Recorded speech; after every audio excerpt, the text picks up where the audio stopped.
Husband and Wife Relationship Variation in Different Cultures by Jamie Alamenius.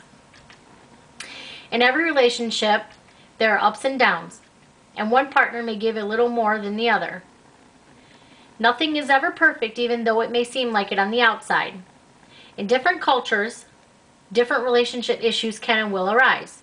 Usually the issues are all pretty basic and in the same nature, such as who will tend to the kids, and who will cook and clean, and who will be the breadwinner. Throughout the world, there are many different kinds of cultures that have a variety of customs and beliefs that interpret the way we live our life. One of life's most important rites is the rite of marriage. This ritual is very important in most cultures, but the customs and beliefs that occur to get to this point deal with many different variations and differences to get to this common goal. The giving of oneself to another through the ritual of marriage creates a bond similar to a garment or a piece of clothing. Indeed, spouses are like garments to each other because they provide each other with the protection, the comfort, and the support and the adornments that garments provide to us humans.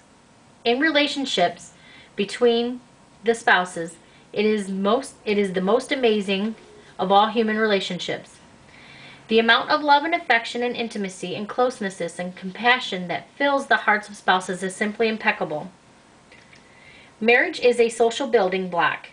Through marriage, families are established and is considered to be the fundamental unit of our society. Marriage is the only way to indulge in intimacy between a man and a woman. Marriage also serves as a means to emotional and physical gratification. It is also a form of worship in some cultures because it is obeying God and His messenger. Marriage is seen as the only possible way for the sexes to unite under God or the belief in a higher being, or to be accepted socially within a culture or society. Many differences between cultures are not because of the way people act, but are primarily based on a belief. Therefore, religion becomes a huge part, if not the only part, in how cultures react and go about the actual rite of marriage. In ancient Greece, women were perceived to have no rights. The husband was usually in his 20s or 30s, with the wife being in her teens. Greeks married girls in their early stages of life to ensure the virginity of the bride.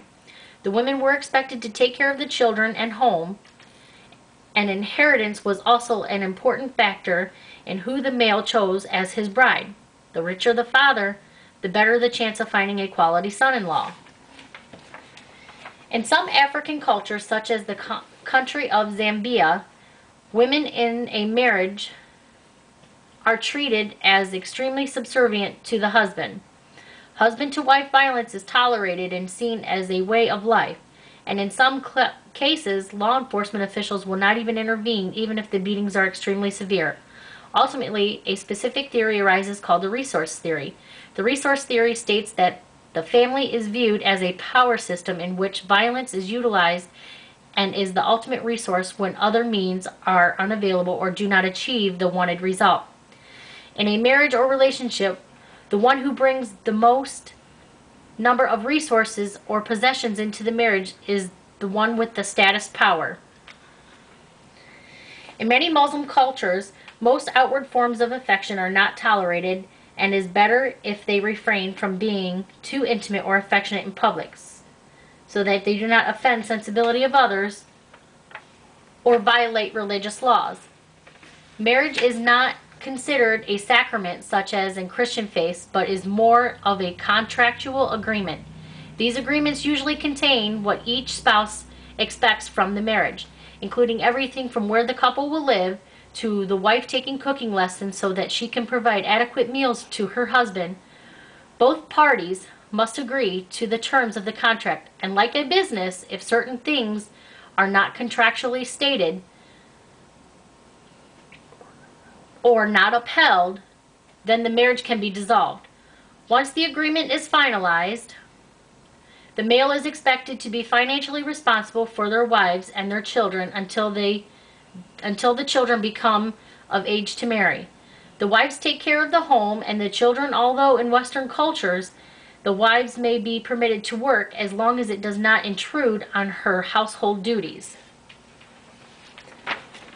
Ultimately, it is an extraordinary how many different cultures have different views on the way love and intimacy and marriage coexist. It seems that almost in every culture the man is the assumed dominant one and the woman is the subservient individual, whose ultimate goal is to provide children, engage in the development of those children, explained by the strength compatibility with child and the compatibility theories, and provide a clean environment as well as the provision of providing food to the family. In many cultures, the man's primary goal is to be the ultimate financial provider and to do the hard labor to preserve this financial security and maintain the integrity of the home structurally. In most cultures, the feeling of love and intimacy is non-existent, and if it occurs later in the relationship, then that is a plus. Ultimately, those that value intimacy in marriage tend to be more trusting, concerned for others, disclose more, and have more positive thoughts about each other and enjoy their marriage more. My own theory is that the strength of stereotypical gender roles affects the level of intimacy. The stronger the stereotype, the less attached the couple is. What I have found through my research and personal experience is that the effort of commitment are required to maintain a marriage. To achieve the ultimate union between a man and a woman, there must be a constant cycle of giving and taking and disappearance at times of gender roles and a balance for that marriage